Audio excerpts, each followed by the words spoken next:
भाग 19। तान्या अवाक सी उसे देख रही थी। अरमान की आंखों में आंसू थे। वो अपने आंसू पोंछता हुआ दूर ऑर्किड के फूलों को देखता हुआ बोला, शादी की रात उस लड़की को डरते घबराते देखा और प्यार हो गया। मेरे घर को सजाते संवारते देखा और प्यार हो गया।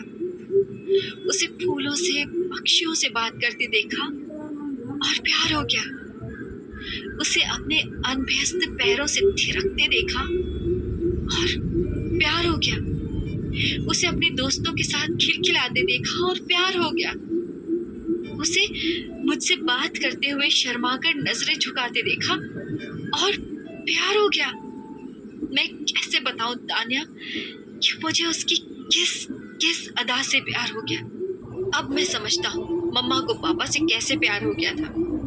अब मैंने प्यार का मतलब समझा है तान्या, और उसकी वजह रिद्धिमा है। सिर्फ और सिर्फ रिद्धिमा, वही मेरा प्यार है और मेरी जिंदगी। तान्या के लिए इतना सुनना बहुत मुश्किल था। वो सोच ही नहीं सकती थी कि उस लड़की के साथ अरमान इतना जुड़ा हुआ है। उसने तो कोशिश कर ली थी दोनों को अलग करने की, और दोनों अलग भी हो गए। पर अब अरमान को इन भावनाओं से कैसे अलग करे? तो तान्या क्या हार मान ले? नहीं, कभी नहीं। वो इस तरह रिद्धिमा से हार नहीं मान सकती, और उनके तलाक के बाद तो कभी भी नहीं। उसने पानी का गिलास उठाकर 2 घूंट पानी पिया और फिर बोली, तो अब तुम क्या चाहती हो अरमान? अरमान अचानक उसके हाथों को पकड़ते हुए बोला, तान्या तुम इस शादी के लिए मना कर दो। तान्या ये सुनकर चौंक गई, फिर संयत स्वर में बोली, कहते हैं प्यार अंधा होता है, आज देख भी लिया। तुम अरमान कब से इतना स्वार्थी हो गए रिद्धिमा के प्यार में? अपनी मम्मा के सपनों को भी नकार रहे हो। तुम जानते हो आंटी ये सुनेंगी तो उन्हें कितना बड़ा शौक लगेगा। मरने से पहले ही उनकी मौत हो जाएगी। तुम मुझसे शादी नहीं करो, कोई बात नहीं, पर अब आंटी को तो यही लगेगा ना कि तुम इंडिया चले जाओगे और उनका हॉस्पिटल किसी और को बेच देना पड़ेगा, जो वो बिल्कुल नहीं चाहती है। तो जाओ, अगर उस लड़की के प्यार के सामने तुम्हारी मम्मा का प्यार कुछ भी नहीं है तो कह दो उनसे कि तुम मुझसे शादी नहीं करना चाहते। मैं तो यूं भी अब तुमसे कोई आशा नहीं रखती, पर अपनी मम्मा के सपनों को तोड़ दो और उन्हें बाकी की जिंदगी रोते हुए गुजारने दो। अरमान के कान में तान्या की बातें जैसे आग उगल रही थी। वो बोला, नहीं तान्या, मैं मम्मा को कोई तकलीफ नहीं पहुंचा सकता। मैं उन्हें अपनी जान से भी ज्यादा चाहता हूँ। तो अब तुम क्या करोगे अरमान? सोच, क्योंकि ये तुम पर है। अरमान कुछ देर बैठा रहा, फिर तान्या की तरफ देखते हुए लाचारी भरे स्वर में बोला, तुम तो मेरी सबसे अच्छी दोस्त हो तान्या। तुम बताओ मैं क्या करूं? मैंने गलती की है जानता हूं, तुम्हारा दिल दुखाया है, पर मैंने ये जानबूझकर नहीं किया है। मैं जानता हूं मैं तुम्हारा भी अपराधी हूं, पर क्या दोस्त की एक गलती माफ नहीं करोगी? तान्या उसकी तरफ देखते हुए बोली, अरमान अगर तुम सचमुच मुझसे माफी मांगना चाहते हो और आंटी को खुश देखना चाहते हो तो मुझसे शादी कर लो। अरमान ने चौंकते हुए उसे देखा और बोला, पर तान्या मैं अब रिद्धिमा की जगह किसी को भी नहीं दे सकता।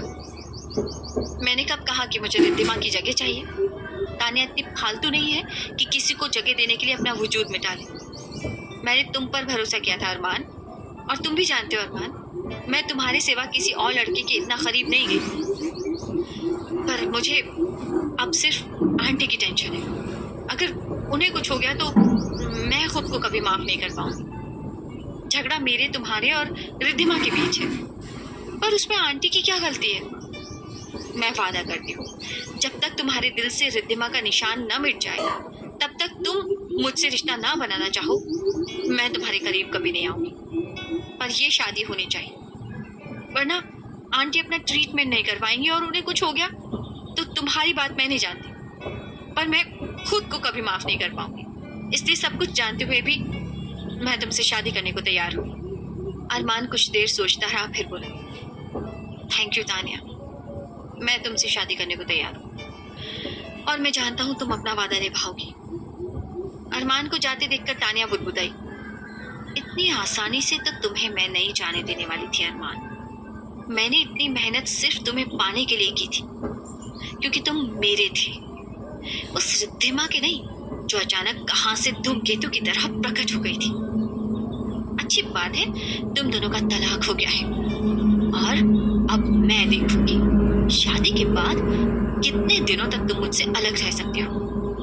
कोई चीज परमानेंट नहीं होती और मैं जानती हूँ तुम्हारे दिल से धीरे धीरे उस लड़की की याद मिट जाएगी और तब तुम मेरे होगे, सिर्फ मेरे। वो अंजलि को नहीं बता सकती थी कि रेहान से उसका रिश्ता जोड़ने से पहले उसे सब कुछ साफ साफ बताना था, क्योंकि वो रेहान को कोई धोखे में नहीं रख सकती थी। अंजलि और अतुल की शादी का मुहूर्त 2 महीने बाद निकला था और अंजलि चाहती थी रिद्धिमा इस दौरान खूब सोच ले और सही फैसला ले। उसने मलिक अंकल से बात की थी और डॉक्टर मलिक भी यही चाहते थे।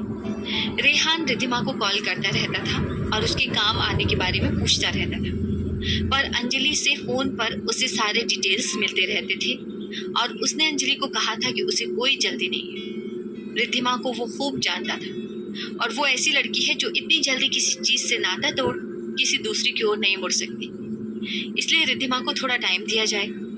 पर रेहान ने एक बात कही थी जो अंजलि के दिल को लग गई थी। उसने कहा था, अंजलि दी, मैं शर्त लगा सकता हूँ कि रिद्धिमा मुझसे शादी नहीं करेगी, क्योंकि मैंने उसकी आंखों में अरमान के लिए प्यार देखा है और वो उसे भूल नहीं पाएगी। अंजलि बोल पड़ी, शुभ शुभ बोलो रेहान, ऐसा हुआ तो अनर्थ हो जाएगा। रेहान ये बात सुनकर हंस पड़ा, फिर बोला इसमें कुछ अशुभ नहीं है दी। मैंने बहुत सारे शहीदों की पत्नी को देखा है जो इस तरह जीती हैं अपने पति की याद में और खुश हैं। अगर उन्हें किसी और से जबरदस्ती बांध दिया जाए तो वे दुखी रहती है। अगर रिद्धिमा ने मुझसे शादी नहीं भी की तो कोई बात नहीं, मैं उसके साथ एक दोस्त जैसा हरदम रहूंगा। इसी तरह एक हफ्ता बीत चुका था।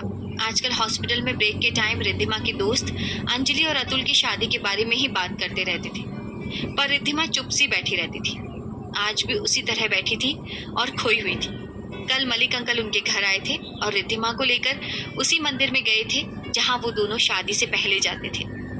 रिद्धिमा ने ख्याल किया कि कल मलिक अंकल जरूरत से ज्यादा चुप और उदास थे। उसका दिल किसी आशंका से धड़क रहा था। पूजा के बाद मलिक अंकल मंदिर की सीढ़ियों पर बैठे कहीं खोए हुए से थे और रिद्धिमा सोच रही थी कि उनसे अरमान की शादी की बात कैसे पूछे। तभी मलिक अंकल बोल उठे, रिद्धिमा, वैसे तो पुत्र जी मुझे कोई हक नहीं कि आपकी निजी जिंदगी के बारे में कुछ बोलूं, पर जैसे सब चाहते हैं मैं भी चाहता हूँ। आप रेहान से या आपको जो पसंद हो उससे शादी कर लो पुत्र जी। रिद्धिमा ये सुनकर चौंक गई थी। उसके दिल ने कहा था, मेरा दिल तो सिर्फ अरमान को ही पसंद करता है अंकल, और किसी को नहीं। उसने सुना अंकल कह रहे थे, अगर आपको बुरा लगा हो तो मैं माफी। रिद्धिमा ने एक झटके से उनकी ओर देखा और पाया उन्होंने अपने हाथ जोड़ रखे थे। रिद्धिमा तुरंत उनके हाथों को पकड़ते हुए भर्राए स्वर में बोल उठी, अंकल, आप मेरे पापा जैसे हैं और मैं इतना जानती हूँ माता पिता बच्चों के लिए कभी कोई गलत फैसला नहीं लेते। आप इस तरह मेरे सामने हाथ जोड़ोगे तो मैं खुद की नजरों में गिर जाऊंगी अंकल। अंकल रुधे स्वर में बोले थे, मैंने आपकी जिंदगी बर्बाद कर दी पुत्र जी, मैं आपका गुनहगार हूँ। रिद्धिमा ने ना में सिर हिलाते हुए जवाब दिया, नहीं अंकल, ये मेरी गलती है, मैं अरमान का दिल नहीं जीत पाई और मैं जानती हूँ आप मेरे बारे में अच्छा सोचकर ही ऐसी बातें कर रहे हैं। मैं भी अरमान को भूलना चाहती हूँ अंकल, पर मुझे थोड़ा टाइम दीजिए।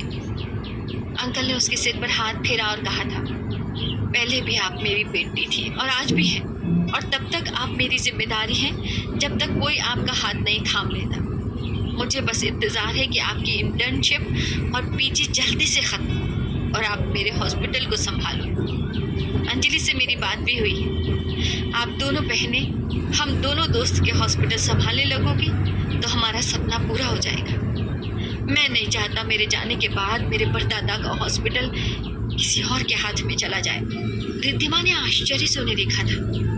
अंकल की बातों से वो समझ रही थी कि उन्हें यकीन हो गया है कि अरमान अब वापस नहीं आएगा। वो भी इस बारे में कुछ पूछना चाहती थी, पर संकोच ने उसके पैर में बेड़ियां डाल दी थी। अभी कैंटीन में जब सभी दोस्त बैठे बात कर रहे थे तो वो उन्हीं यादों में खोई हुई थी। पता नहीं उसे खुद से भी ज्यादा बुरा अंकल के लिए लग रहा था, जिन्होंने अरमान को लेकर कुछ सपने देखे थे। ये इंसान का ही दुर्भाग्य होता है कि उसके सपनों का महल का कोई वारिस ना हो, और अंकल के सपनों का महल वो हॉस्पिटल था। ये रिद्धिमा को पता था। उसने कल रात रेहान से बात की थी और रेहान भी डॉक्टर मलिक के बारे में सुनकर दुखी हो गया था। उसने कहा था, रिद्धिमा, उन्हें तुम्हें और अरमान के बीच में से किसी एक को चुनना था और उन्होंने तुम्हें चुना, क्योंकि पद्मा आंटी को मरते वक्त उन्होंने प्रॉमिस किया था कि वो तुम्हारा हाथ कभी नहीं छोड़ेंगे। अगर डॉक्टर शशांक जिंदा होते तो बात अलग थी, पर मुझे लगता है तुम्हें एक बार अरमान से अंकल के बारे में बात करनी चाहिए। मैं कैसे बात कर सकती हूँ रेहान ने जवाब दिया। क्यों नहीं कर सकती? देखो रिद्धिमा, तुम दोनों के रास्ते अलग हो गए, इसलिए तुम भी अलग हो गए, पर तुम दोनों में कोई दुश्मनी तो नहीं है ना? क्या है रेहान? मुझे किसी से कोई दुश्मनी नहीं है। गुड गर्ल, मैं जानता था तुम इसी तरह घुमाकर जवाब दो। तो जब अरमान से दुश्मनी नहीं है तो उसे समझाओ कि वो कभी कभी यहाँ आता रहे और मलिक अंकल का ख्याल रखे। तुम और अंजलि हो उनका हॉस्पिटल संभालने के लिए, तो तुम दोनों जब ये जिम्मेदारी ले सको वे कभी कभी ऑस्ट्रेलिया भी जा सकते हैं। रिद्धिमा बोल उठी, मैं बात नहीं कर पाऊंगी रेहान। बेशक कर पाओगी बालिके, तो उसकी तैयारी करो और मैं अगले कैंप में जा रहा हूँ, 2 हफ्ते बाद कॉल करूंगा, तब तक ये काम हो जाना चाहिए। रिद्धिमा सोच रही थी कि ये रेहान को नहीं पता कि उसके लिए कितना मुश्किल है अरमान से बात करना, पर उसने अब तक अपने लिए जो नहीं किया है दूसरों के लिए किया है, और आज उसे शायद अंकल के लिए इतना करना पड़ेगा। पर उसके पास अरमान का नंबर नहीं है और मलिक अंकल से वो मांग नहीं सकती। उसने अपने दोस्तों की ओर देखा जो कानाफूसी कर रहे थे, पर उसे उस कानाफूसी में कोई इंटरेस्ट नहीं था। वो सिर्फ जानना चाहती थी कि किसी के पास अरमान का नंबर है या नहीं। उसने कुछ देर सोचा, फिर मुस्कान की ओर देखते हुए बोली, मुस्कान, तुझसे कुछ बात करनी है। मुस्कान उसके पास आकर बोली, हाँ बोलना रिद्धिमा, क्या बात है? रिद्धिमा थोड़ी देर हिचकती रही, फिर कह ही डाला, तेरे पास अरमान का ऑस्ट्रेलिया का नंबर है? मुस्कान भौहें चढ़ाती हुई बोली, क्यों, अब तुझे उससे क्या काम है? रिद्धिमा कुछ कहने ही जा रही थी, तभी मुस्कान कुछ ऊंची आवाज में बोली, हम सब जानते हैं तू उसे बुला नहीं पाई है, पर क्यों अपनी इंसल्ट करवाना चाहती है? ऐसी बात नहीं है मुस्कान, मुझे कुछ जरूरी। पर मुस्कान उसकी बात को काटते हुए बोली, कोई जरूरी बात उससे नहीं करनी। अरे रिद्धिमा, तो अब तक क्यों नहीं समझ सकी कि वो तुझे भूल गया है और आगे बढ़ गया है? देख, राहुल वहीं से चिल्लाया, मुस्कान तू चुप भी रह। पर मुस्कान बहुत गुस्से में थी। वो अपना मोबाइल उसके सामने रखते हुए चिल्लाई, क्यों चुप रहूं राहुल? रिद्धिमा को अरमान की सच्चाई जाननी चाहिए, समझा? देख रिद्धिमा, देख। रिद्धिमा ने मोबाइल पर नजर डाली तो उसे लगा जैसे उसके पैरों के तले जमीन निकल गई है। मुस्कान के हाथ में मोबाइल का फेसबुक पेज खुला हुआ था और वहां अरमान और तान्या की शादी के फोटोज थे। उसे लगा वो चक्कर खाकर गिर जाएगी, इसलिए वो कुर्सी को पकड़कर बैठ गई और कांपते स्वर में पूछा, ये तुझे कहाँ मिला मुस्कान? उसने खुद अपलोड किए हैं। मुस्कान उसी तरह गुस्से में बोली, नहीं, शायद हिम्मत नहीं पड़ी, पर डॉक्टर अरमान के किसी दोस्त ने किया है और फ्रेंड्स के प्रोफाइल में नोटिफिकेशन आया तो मैंने ही उसका प्रोफाइल ओपन करके देखा। कितना घटिया इंसान है ये डॉक्टर अरमान, तलाक नहीं हुआ कि शादी करनी? रिया गुस्से में बोली, उन्होंने तलाक ही दूसरी शादी के लिए लिया था मुस्कान। रिद्धिमा, तेरा सोचना बिल्कुल सही था कि ये नीली आंखों वाले इंसान धोखेबाज होते हैं, बहुत धोखेबाज। रिद्धिमा कुछ कहने की हालत में नहीं थी। उसकी हालत देखकर राहुल मुस्कान और रिया को डांटने लगा, तुम दोनों को कुछ ख्याल भी है कि नहीं? अपने मन की भड़ास निकाले जा रही हो। रिद्धिमा शायद ठीक नहीं है, उसका ख्याल करो। मुस्कान जल्दी से पानी का गिलास रिद्धिमा की ओर बढ़ाते हुए बोली, तो ठीक है ना रिद्धिमा? सॉरी यार, हम कुछ गुस्से में ज्यादा ही बोल गए। रिद्धिमा ने कांपते स्वर में पूछा, कब हुई शादी? शायद 2-3 दिन पहले। रुक, मैं अरमान का प्रोफाइल चेक करती हूँ। अरमान का प्रोफाइल चेक करते हुए वो बोली, यहाँ उनका फोटो तो नहीं है, पर लिखा है मूव्ड टू अमेरिका, शायद हनीमून को गए हैं। छी, डॉक्टर अरमान को शर्म भी नहीं आती क्या? रिद्धिमा ने कुछ और नहीं पूछा। वो उठ खड़ी हुई और राहुल से बोली, राहुल, डॉक्टर मयंक को इन्फॉर्म कर दोगे? मेरी तबीयत ठीक नहीं है, मैं घर जा रही हूँ। अरे रुक, तू अकेली कहाँ जा रही है? मैं तेरे साथ जाऊंगी, कहीं तू कुछ करना बैठे। राहुल उसे आंखें दिखाते हुए बोला, अगर लड़की कुछ भी बोलती है, जा आज रिद्धिमा के साथ रह और उससे बकवास मत करना। रिद्धिमा को लेकर मुस्कान उसके घर आ गई और सारा दिन उसके साथ रही। अंजलि के आने पर उसने सारी बातें बताई, रिद्धिमा के साथ रहने को कहकर अपने घर गई। अंजलि ने रिद्धिमा से कुछ नहीं पूछा, पर उसे अकेला नहीं छोड़ा। रिद्धिमा गुमसुम सी अपनी ही सोच में डूबी हुई थी। वो अब समझी कि अंकल इतने उदास क्यों थे और रेहान से उसकी शादी की बात क्यों की थी। अंकल को सब पता था और अब वो ये भी समझ गए थे कि अरमान यहाँ वापस नहीं आएगा। इसलिए रिद्धिमा को अपना हॉस्पिटल संभालने की बात कह रहे थे। अब तक रिद्धिमा शायद एक सपने की दुनिया में जीती आ रही थी। उसे लग रहा था कि तान्या के अरमान के साथ मंगनी, अरमान के साथ उसका तलाक, सब एक बुरा सपना था। और सच था तो सिर्फ ये कि अरमान उसे चाहता था, पर उसे बोलना नहीं आता था। उस रात उसकी चाहत उसकी आंखों से साफ झलक रही थी और रिद्धिमा को उसके वापस आने का इंतजार करना था। पर आज उसका वो सपना टूट गया था और हकीकत का विकराल रूप उसके सामने आ गया था। रिद्धिमा की आंखों से आंसू की निःशब्द धारा तकिए को भिगोने लगी थी। पास के बेड पर अंजलि सो रही थी और नींद में मुस्कुरा रही थी। रिद्धिमा ने उसकी ओर देखा और अपने आंसुओं को पोंछते हुए सोचने लगी, कितने किस्मत वाले होते हैं वो लोग जिन्हें अपना प्यार मिल जाता है। पर वो तो अपनी मम्मा जैसी ही किस्मत लेकर आई है, जिसे प्यार भी हुआ तो नीली आंखों वाले से ही। और शायद मम्मा की तरह वो जिंदगी भर इस प्यार की याद में जलती रहेगी। अरमान हॉस्पिटल में मम्मा को एडमिट कर तान्या के साथ वापस जा रहा था जहां वो लोग रुके थे। इस बार मम्मा का ट्रीटमेंट लंबा चलने वाला था, इसलिए तान्या के कजिन ने उनके लिए एक मकान की व्यवस्था कर दी थी जहां अरमान, मम्मा और तान्या को लेकर ठहरा हुआ था। तान्या कुछ बोल रही थी पर अरमान का मन कहीं और भटका हुआ था। वो सोच ही नहीं पा रहा था कि ये सब क्या हो रहा है। मम्मा का कैंसर फेफड़े से खाद्य नली तक फैल चुका है और उन्हें और अच्छे ट्रीटमेंट की जरूरत थी जो अमेरिका में ही संभव था। पर लीजा ने यहाँ आने और अपना ट्रीटमेंट करवाने को साफ साफ मना कर दिया था। उनकी एक ही शर्त थी कि अरमान तान्या से शादी कर ले, तभी वो अरमान की कोई बात मानेगी। और इसलिए दोनों की तड़ी घड़ी में शादी हो गई और वो लीजा को लेकर अमेरिका आ गए थे। मम्मा का इलाज शुरू हो चुका था और उनका रिस्पॉन्स भी काफी अच्छा था। लीजा का कहना था अब उसे कुछ भी हो जाए तो कोई गम नहीं, क्योंकि अब वो अपने हॉस्पिटल और अरमान की तरफ से निश्चिंत है। तान्या अब सब संभाल लेगी। पर अरमान जानता था ये सब वो सिर्फ और सिर्फ अपनी मम्मा के लिए कर रहा है और वो उन्हें कुछ नहीं होने दे सकता। अरमान को याद आया जब मम्मा ने पापा को अरमान की शादी की बात फोन पर बताई थी तो उन्होंने बस इतना ही कहा, अरमान और लीजा से कोई रिश्ता नहीं रखना है उन्हें और अब वो फोन ना किया करे। ये सुनकर लीजा बहुत उदास हुई थी। फिर उदास मुस्कुराहट के साथ बोली थी, अच्छा ही हुआ, अब उन्हें मेरे इस दुनिया से जाने की बात बताना भी मत अरमान। अरमान इन्हीं बातों को सोचता हुआ रास्ते की तरफ देखता रहा। फिर बोल पड़ा, हम कहाँ जा रहे हैं तान्या? ये तो हमारे घर का रास्ता नहीं है। तान्या मुस्कुराते हुए बोली, मैं तुम्हें एक जगह ले जाना चाहती हूँ अरमान, देखना तुम्हें वहाँ बहुत अच्छा लगेगा। तुम्हारी उदासी थोड़ी दूर होगी। मैं तुम्हें इस तरह उदास नहीं देख सकती। अरमान चुप रहा क्योंकि आजकल उसे कोई जवाब देना अच्छा नहीं लगता था।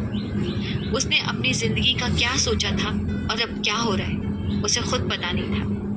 पहले जरूर उसका सपना यही था कि तान्या के साथ शादी करके मम्मा के हॉस्पिटल को संभाल लेगा और नए प्रोजेक्ट पर काम करेगा जिससे उसकी मम्मा के हॉस्पिटल के और शाखाएं वो ऑस्ट्रेलिया में कई जगह खोल सके। पर अब उसको कोई चाह नहीं रह गई थी। उसकी दुनिया तो अब मम्मा की जिंदगी बचाने में सिमट गई थी। हाँ, कुछ और भी था जहाँ उसे अपनी जिंदगी मिलती थी। कभी एक पल के लिए भी अगर उसे तान्या तन्हा छोड़ दे तो वो रिद्धिमा की यादों में खो जाता था और उसकी तस्वीरें देखा करता था। जब कभी उसे रिद्धिमा की याद बेचैन कर देती थी तो वो बहुत संभाल कर रखी हुई रिद्धिमा की उस पायल को निकालता था और उसे सीने से लगाते हुए रिद्धिमा के स्पर्श को महसूस करने की कोशिश करता था। तान्या की कार रोकने से उसका ध्यान टूटा और उसने देखा वो बाल्टीमोर के मशहूर पार्क ओरियोल के सामने खड़ा था। वो कुछ पूछता उससे पहले ही तान्या उसे खींचते हुए अंदर ले गई, जहाँ एक जगह पर तान्या के कजिन के साथ ही कुछ और लड़के लड़कियां इकट्ठा थी। उन्होंने अरमान का स्वागत करते हुए उससे हाथ मिलाया और बातें करने लगे। उन्होंने वहाँ एक पार्टी रखी थी और तान्या की कजिन ने बताया कि उनकी शादी अटेंड ना कर पाने के कारण उसे बड़ा अफसोस है, इसलिए उन्होंने अरमान और तान्या के लिए पार्टी रखी है। अरमान को वैसे तो इन सब में कोई इंटरेस्ट नहीं था, पर अब वो किसी चीज के लिए तान्या को मना भी नहीं कर सकता था। क्योंकि उसने ख्याल किया था कि मम्मा इस शादी से बहुत खुश है और तान्या ने भी अपना वादा निभाया था और अरमान के करीब आने की कोई कोशिश उसने नहीं की थी। अरमान के लिए इतना ही काफी था। वहां कुछ देर बिताने के बाद तान्या अपने कजिन के साथ चली गई और अरमान हॉस्पिटल आ गया, क्योंकि अब उसकी दुनिया बस वहीं तक सिमट कर रह गई थी।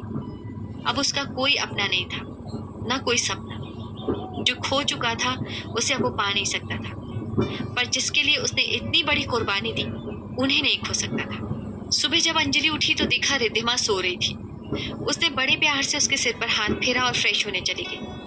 फ्रेश होकर वो बाहर आई तो रिद्धिमा उठ चुकी थी, पर बेड पर ही बैठी हुई थी। अंजलि ने चिंतित स्वर में उससे पूछा, क्या हुआ रिद्धिमा, तुम्हें हॉस्पिटल नहीं जाना क्या? रिद्धिमा हाँ में सिर हिलाकर बेड से उतरने जा रही थी कि अचानक चक्कर खाकर गिर पड़ी। अंजलि ने उसे तुरंत पकड़कर सहारा दिया और सहारा देकर उठाते हुए थोड़ी नाराजगी से बोली, कितनी बार कहती हूँ तू ठीक से खाना खाया कर, पर तू सुनेगी तब ना। देख तू कितनी कमजोर हो गई है। एक काम कर, तू रेस्ट ले, आज मैं हॉस्पिटल जाती हूँ। रिद्धिमा उठते हुए बोली, मैं ठीक हूँ दी, आप रुकिए, मैं भी जाऊंगी हॉस्पिटल, घर में अकेले अच्छा नहीं लगता। अंजलि मुस्कुराते हुए बोली, तू तभी हॉस्पिटल जा सकेगी जब तू ठीक से नाश्ता करेगी। रिद्धिमा ने हाँ में उत्तर दिया और फ्रेश होने चली गई। कुछ देर बाद जब वो डाइनिंग रूम में आई तो नाश्ता तैयार था। काकी सुबह डॉक्टर मलिक का काम करके यहाँ आ जाती थी और यहाँ नाश्ता बना देती थी। अंजलि उसे देखते ही खुशी खुशी बोली, मलिक अंकल तुझसे बहुत प्यार करते हैं रिद्ध। कल वो हॉस्पिटल की मीटिंग अटेंड करने मुंबई गए थे ना, और इतने बिजी रहते हुए भी देख तेरी पसंद की अफलातून बर्फी लाए हैं और काकी के हाथ भिजवा भी दी। काकी मुस्कुराते हुए बोली, और डॉक्टर अंजलि, डॉक्टर साहब ने कहा है कि आपको भी खाना है, आप बिना खाए पिए बहुत कमजोर हो रही हैं। अंजलि ये सुनकर हंस पड़ी और काकी को बोली, कमजोर तो आपकी ये रिद्धिमा हो रही है काकी, आपको पता नहीं इसे सुबह सुबह चक्कर आ गया था।